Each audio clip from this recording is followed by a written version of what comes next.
Bonjour à tous, chers visiteurs. Donc, comme vous voyez, j'ai un nouvel invité sur ma plateau, Monsieur Rogier. Bonjour. Bonjour madame, bonjour à tous et bienvenue au salon. Voilà.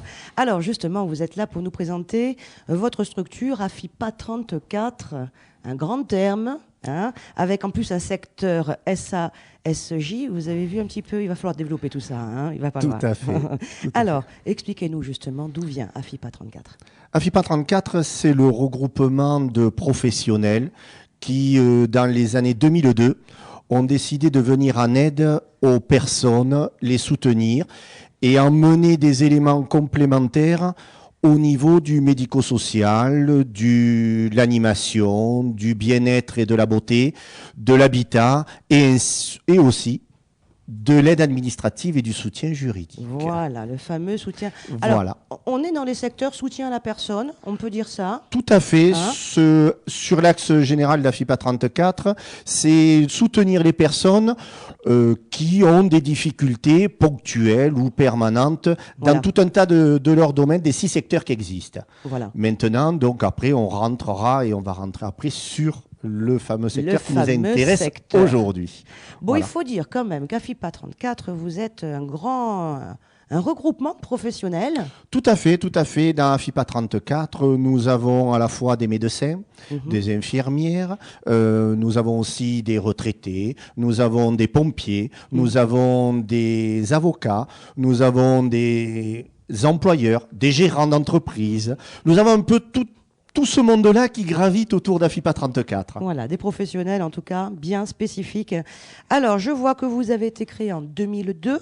Tout à fait officiellement. Officiellement, ça a démarré par l'Hérault et du coup, vous êtes régional maintenant. Ben oui, depuis, on va dire, nos débuts 2002, nous avons continué à grandir, à essayer de développer nos 6 secteurs. Et là, maintenant, depuis 2007-2008, nous avons eu des demandes des départements limitrophes et nous sommes maintenant en train de travailler sur la région.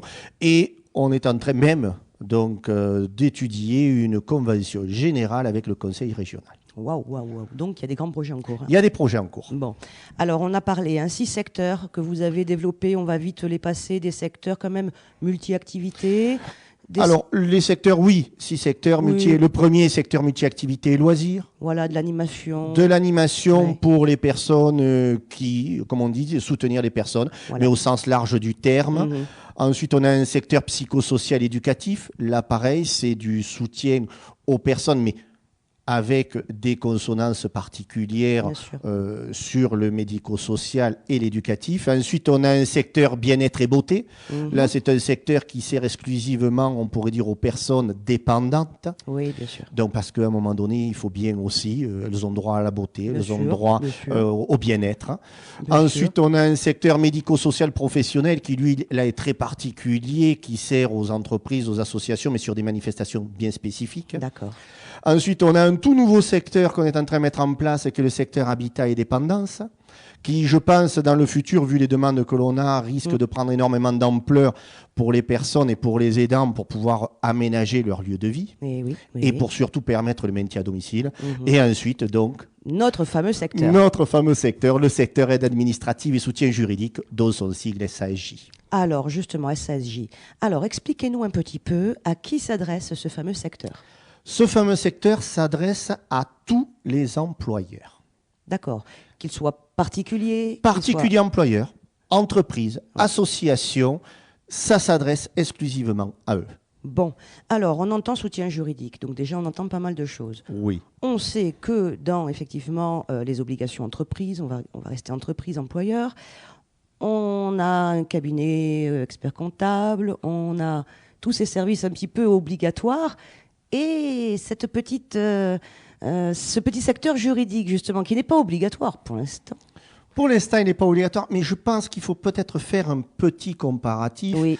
C'est qu'aujourd'hui, le monde salarié a, on pourrait dire, son secteur qui lui permet d'avoir de l'aide, Oui. du soutien, Des ressources. tout ça et tout, par différents organismes ou structures. Mais c'est vrai qu'aujourd'hui, on s'aperçoit, et c'est le constat que l'on a fait il y a quelques années, que le secteur professionnel, les entreprises, n'avaient pas ou ont très succinctement ces possibilités-là. Donc c'est vrai qu'au niveau de l'économie sociale, c'est un souhait et c'est ce que nous souhaitons, entre guillemets, continuer à développer, c'est pouvoir emmener, on pourrait dire, à tous ces employeurs cette base qui, c'est vrai, aujourd'hui n'est toujours pas obligatoire, mais qui est un plus, on pourrait dire, dans leur schéma d'organisation d'entreprise ou association, et pour éviter, on ne sait jamais, dans le futur, de se retrouver devant d'autres instances qui, aujourd'hui, posent de gros problèmes.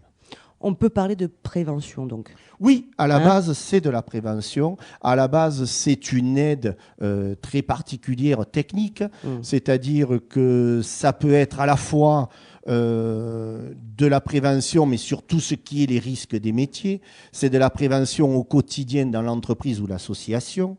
C'est aussi aider à l'organisation de cette entreprise ou cette association sur le fonctionnement général. C'est comment on peut mettre en place certaines choses par rapport à certains secteurs ou certains départements ou certains services. Quel est le lien que l'on peut faire dans l'organisation, même avec les salariés. C'est aussi l'aide au management des équipes. Parce qu'à un moment donné, les équipes, il faut être clair, ça ne se manage pas, on pourrait dire, par l'effet du hasard. C'est-à-dire qu'à un moment donné, il y a toute une facilité à manager, surtout quand ça peut être aussi dans la convivialité, comme le souhaite l'économie sociale, même s'il y a le travail. Ensuite, c'est aussi toute la gestion des audits, parce qu'à un moment donné, c'est vrai qu'on passe dans une phase un peu plus, on pourrait dire, développement professionnel, et surtout, pourquoi pas juridique, parce qu'il se passe des choses dans la vie de cette association ou entreprise, et il faut faire certains audits. C'est aussi, malheureusement, l'aide à la gestion des conflits. Et oui. Mais de toute façon, on est d'accord que l'économie sociale et solidaire sont des entreprises comme les autres, d'accord, et qu'on a tous besoin de cadres. Association, pas association, ça n'a pas le statut quelque part. Juridiquement parlant, il est important, mais quoi qu'il en soit, des cadres internes. Vous parlez de management, gestion des conflits, vous parlez d'audit. Organisation, c'est des cadres en fait, c'est des conseils. Oui, parce que le problème c'est que, vous l'avez dit, une entreprise ou une association de l'économie sociale est avant tout, du moment qu'elle a des salariés, un employeur. Et étant employeur, il doit répondre à la législation actuelle et à toutes les jurisprudences qui existent sur notre territoire actuellement. Alors, comment on fait en fait? Vous intervenez ponctuellement, c'est à l'heure, c'est un exemple. Tiens, on va prendre un exemple. D'accord? Donc, je vais recruter, une personne, là, demain. Avec cette personne, on est clair, on s'entend bien. Mais quelque part, comme vous le disiez, par prévention, je veux m'assurer que mon contrat de travail soit bien conforme, soit bien d'actualité. Parce qu'il ne faut pas oublier que c'est un monde qui bouge beaucoup, le juridique. Oh oui. Alors, si je vous demande, par exemple, est-ce que vous pouvez vérifier mon contrat de travail? Alors, c'est le vérifier dans le sens... On n'est pas là pour remplacer les avocats, qu'on soit très clair. Les avocats, c'est un autre monde et à un moment donné, mais on est là pour vous aider à le mettre en place et par rapport aux dernières jurisprudences, par rapport à la dernière législation en vigueur dans votre secteur. Parce qu'il faut voir que chaque entreprise, même de l'économie sociale, travaille dans des secteurs différenciés. Et à partir de là, il n'existe pas un contrat type. Oui, tout à fait. C'est vrai qu'il est souvent adapté. Voilà, il faut l'adapter à son secteur, il faut l'adapter au service, il faut l'adapter aux besoins de l'entreprise ou de l'association. Donc c'est notre travail avec vous de vous aider à mettre ce contrat-là en place. Très bien. Alors, on s'adresse à qui, là, sur le Salon Coventis?